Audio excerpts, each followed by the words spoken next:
By order of the Pope, Templars journey throughout Europe to recruit knights to be sent to the crusades in Jerusalem. In Templars Journey, designed by the Moliis Brothers and published by Queen Games, players try to place their own knights in cities and prevent other players from doing so, in order to have the most knights in the cities when it is time to ship off for Jerusalem. At the start of the game, players receive 6 action cards, 20 knights, 2 Templars, 5 gold, and a player board, plus a mission card. The game is played in 6 rounds, 3 action rounds and 3 shipping rounds. Players seed the board with 4 of their knights and both of their Templars.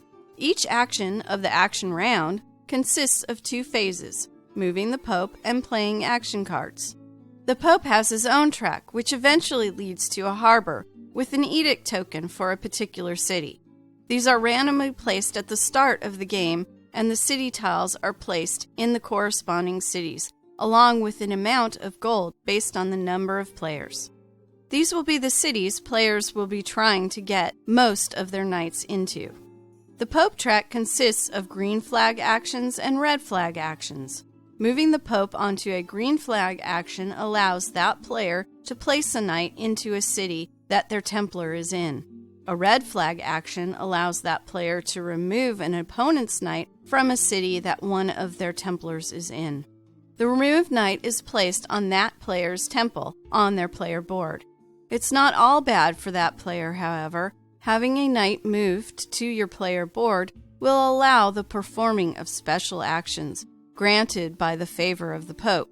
After the Pope has moved, all players play an action card simultaneously. Action cards are numbered 1 through 6 and will be resolved in ascending order. There are 2 types of action cards. The 3 different colored cards with the green shield on them are considered a safe action, and they all have a counterpart with a red sword on them that are considered a risky action. Depending on the number of players in the game and the number of players that played a card of the same color, safe or risky, the action may be forfeit for the player that played the risky action of the same color. That player will have to suffer the penalty action. Once this phase is done, the start player token is moved, and the next player begins the round by moving the Pope. When the Pope reaches the harbor, the shipping round begins.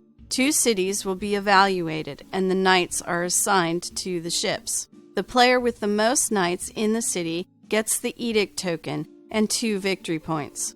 If the city is full, each player that has at least 1 knight in the city gains 1 victory point. The player with the most knights in the city being evaluated gets to place 1 of their knights on the boat first, then the second player, and so on until the boat is full.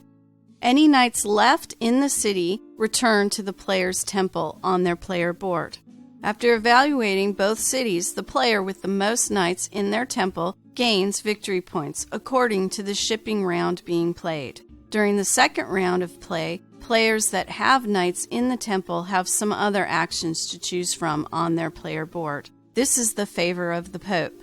By doing any of these actions, the knight or knights are released from the temple and put back into the player's supply.